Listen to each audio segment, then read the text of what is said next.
الحمد لله رب العالمين، والصلاة والسلام على المبعوث رحمة وهداية وبشرى للعالمين سيدنا محمد وعلى آله وصحبه ومن اهتدى بهداه إلى يوم الدين. أما بعد، ذكرنا فيما سبق أن الصحابة الكرام رضوان الله عليهم قد اختلفوا في الأحكام الشرعية لاختلافهم ولاختلاف أنظارهم وفهمهم في كتاب الله سبحانه وتعالى وفي سنة سيدنا رسول الله صلى الله عليه وسلم، وقد ورثوا للتابعين هذا الخلاف. فما الذي حدث في عصر التابعين؟ إذا أردت الاستمرار وإذا أردت معرفة ما حدث في عهد التابعين من اختلاف وما أدى إليه هذا الاختلاف فتابعونا يرحمكم الله.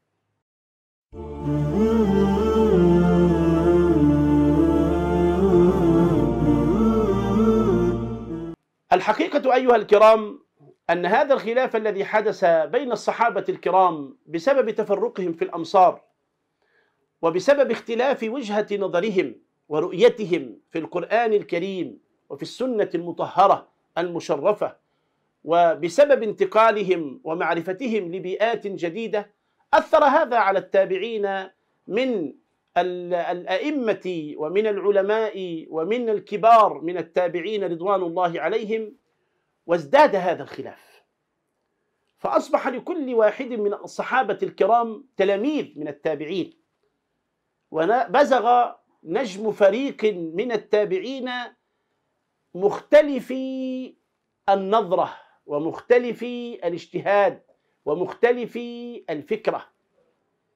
لما قلت إن الصحابة بشر، وكان كل واحد منهم يسمع الحديث من رسول الله فيفهمه، بدليل أن النبي صلى الله عليه وسلم حينما كانت غزوة الأحزاب قال قولا، نزل إليه جبريل فقال: يا رسول الله، وضعت السلاح؟ قال: نعم وضعت السلاح. قال: ما وضعت الملائكة السلاح بعد؟ إن الله يأمرك أن تسير لبني قريظة. فقال النبي صلى الله عليه وسلم ونادى في الناس: ألا لا يصلين أحدكم العصر إلا في بني قريظة. الصحابة تلقوا هذا الأمر وعرفوه، فبعضهم سار من بعد صلاة الظهر وجاءت عليه صلاة العصر، فهل يأتمر بالآية القرآنية التي تقول إن الصلاة كانت على المؤمنين كتابا موقوتا فينزل من على حصانه ويتوضأ ويصلي صلاة العصر، أم أنه يأتمر بأمر النبي صلى الله عليه وسلم ويقول الذي يقول فيه: لا يصلين أحدكم العصر إلا في بني قريظة، فيؤخر صلاة العصر إلى أن يصليها في بني قريظة؟ هكذا اختلف الصحابة في الفهم، هكذا اختلف الصحابة في الرؤية. بعضهم يقول إن النبي لا يقصد أننا نترك صلاة العصر، وإنما يقصد أن نسرع. وبعضهم يقول: لا، أنا أأتمر بما أمرني به رسول الله صلى الله عليه وسلم، هو قال: لا يصلين أحدكم العصر إلا في بني قريظة، فأنا لا أصلي صلاة العصر إلا في بني قريظة. ثم التقوا جميعا في بني قريظة فسألوا النبي صلى الله عليه وسلم وقالوا: يا رسول الله، إن أحدنا صلى في بني قريظة صلاة العصر بعد وقتها، والثاني صلى في الطريق ونزل من على حصانه وصلى في الوقت المحدد، إن الصلاة كانت على المؤمنين كتابا موقوتا، فصلى صلاة العصر في ميقاتها. فالنبي صلى الله عليه وسلم لم يعنف أحدا من الفريقين، هذا صواب وهذا. إذن النبي صلى الله عليه وسلم أقر هذا الخلاف في الفهم، أقر هذا الخلاف في الفهم. قد يفهم أحد من القرآن الكريم فهما ويفهم الآخر فهما مغايرا، وأقر النبي صلى الله عليه وسلم هذين الفهمين ولم يعنف، ولم يقل هذا صواب وهذا خطأ، إنما الكل على صواب. وهذه المسألة بالذات تعطينا نبذة عن أن المجتهد ربما كان مصيبا وربما كان مخطئا، لكن الكل يؤجر من الله سبحانه، وخاصة بعد الحديث الشريف الذي يقول فيه النبي صلى الله عليه وسلم: إذا حكم الحاكم فاجتهد فأصاب له أجران، أجر الإصابة وأجر الاجتهاد، وإذا اجتهد فأخطأ فله أجر أجر الصواب فقط، أجر الاجتهاد فقط وليس أجر الصواب. إذا اجتهد الحاكم فأصاب فله أجران، أجر الاجتهاد وأجر الإصابة، وإذا اجتهد فأخطأ فله أجر واحد وهو أجر الاجتهاد. إذن الكل مأجور. وهذا أيضا يعطينا نبذة عن أن النبي صلى الله عليه وسلم وسمة التشريع الإسلامي أنها اختلافية في وجهات النظر وفي مأخذك من آيات القرآن الكريم، وأن هذا الاختلاف ليس مذموما بل هو محمود.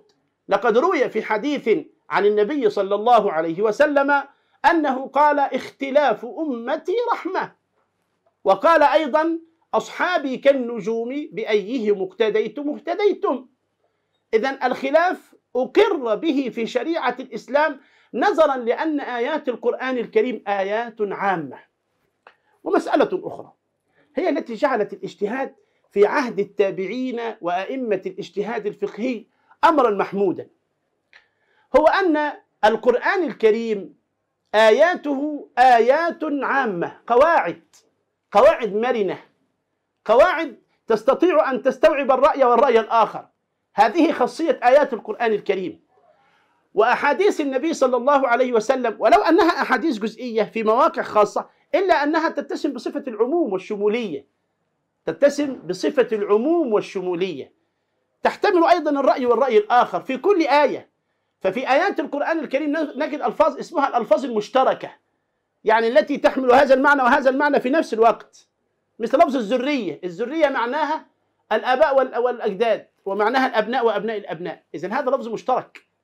ومثل كلمة الموالي فإنها تعني السيد والعبد، مولى معناها سيد ومولى معناها عبد، والقرآن الكريم ذكر كلمة الموالي. ومثل كلمة القرء فإنها تعني الحيض وتعني الطهر. إذن آيات القرآن الكريم نفسها، آيات القرآن الكريم عامة، وآيات القرآن الكريم شاملة، وآيات القرآن الكريم تحتمل الرأي والرأي الآخر، والله سبحانه وتعالى أمر بذلك لعلكم تعقلون. يعني فكر في هذه الآيات، فكر في أحاديث النبي صلى الله عليه وسلم، أمرنا بالتفكير وأمرنا بالتدبر. قال سبحانه: أفلا يتدبرون القرآن. كل هذا سمة الشريعة الإسلامية، فالسمة هي الاختلاف، والاختلاف رحمة بين الناس. لذا حينما انقرض عهد الصحابة وعهد التابعين باختلافاتهم الكثيرة وهذه الأمور التي حدثت بين الصحابة واختلاف الفكرة واختلاف وجهات النظر، والقرآن الكريم نفسه حمال أوجه يحتمل هذا الرأي والرأي الآخر، ظهر من هذا العصر في أواخر القرن الأول الهجري تقريبا منذ سنة 80 و90 و100 هجرية وبداية القرن الثاني، ظهر أئمة يفكرون في آيات القرآن الكريم وأحاديث النبي صلى الله عليه وسلم، ويجمعون أقاويل الصحابة وأقوال التابعين، أقوال الصحابة وأقوال التابعين، أمثال محمد بن سيرين والحسن البصري وسعيد بن المسيب وهؤلاء، ووكيع ومجاهد وعكرمة وإبراهيم النخعي. كل هؤلاء من التابعين شربوا هذا الخلاف الفقهي ووجهات النظر من الصحابة الكرام، ثم جاء تلاميذهم هؤلاء أسسوا طريقة لفهم القرآن والسنة. ودعني أقول لك في نشأة هذه المذاهب الفقهية كيف نشأت، كيف ظهر أبو حنيفة، كيف ظهر مالك، كيف ظهر الشافعي، كيف ظهر أحمد، كيف ظهر الثوري، كيف ظهر سفيان، كيف ظهر زفر أبو يوسف، وهؤلاء جميعا كيف ظهروا في هذا العصر ولماذا؟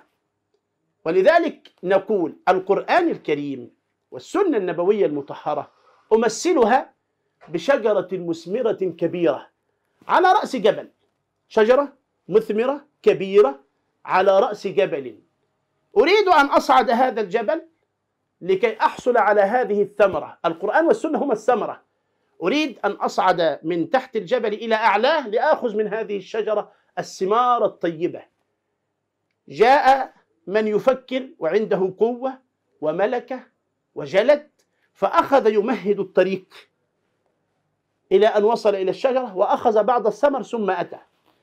حينما أريد أن آخذ من هذه الشجرة بعض الثمار، ماذا أفعل؟ أجد الجبل وأجد هذا الطريق الممهد، فأسير في هذا الطريق الممهد.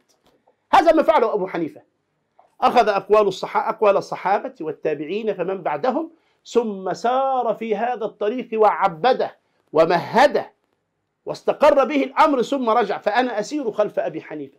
جاء بعده مالك فعبد طريقا آخر ومهده، ثم جاء بعده الشافعي فعبد طريقا ثالث، ثم جاء بعده أحمد فمهد طريقا رابع، وهكذا ظهرت هذه المذاهب الفقهية. ما هي المذاهب الفقهية؟ هي الطرق. المذاهب الفقهية هي الطرق التي سار بها الفقهاء إلى الكتاب والسنة. هذا طريق أبي حنيفة، مهده وعبده وجعله صالحا للسير إلى الكتاب الكريم. وما هذا طريق الشافعي، يعني مذهب الشافعي سار به إلى هذه الشجرة المثمرة. وهذا طريق أحمد بن حنبل، وهذا طريق مالك بن أنس. هذه الطرق هي المذاهب الفقهية. فالمذاهب عبارة عن الطرق والأساليب التي سار بها هؤلاء الأئمة الكرام، وعلى رأسهم الإمام الأعظم أبو حنيفة النعمان. ولكل طريق خصائصه، ولكل طريق مظاهره، ولكل طريق أسسه، ولكل طريق أصوله. وهذا ما سنتحدث به إن شاء الله سبحانه في حلقة قادمة إن شاء الله، فتابعونا. أسأل الله سبحانه وتعالى لي ولكم الهداية والتوفيق. أقول قولي وأستغفر الله لي ولكم، والسلام عليكم ورحمة الله وبركاته.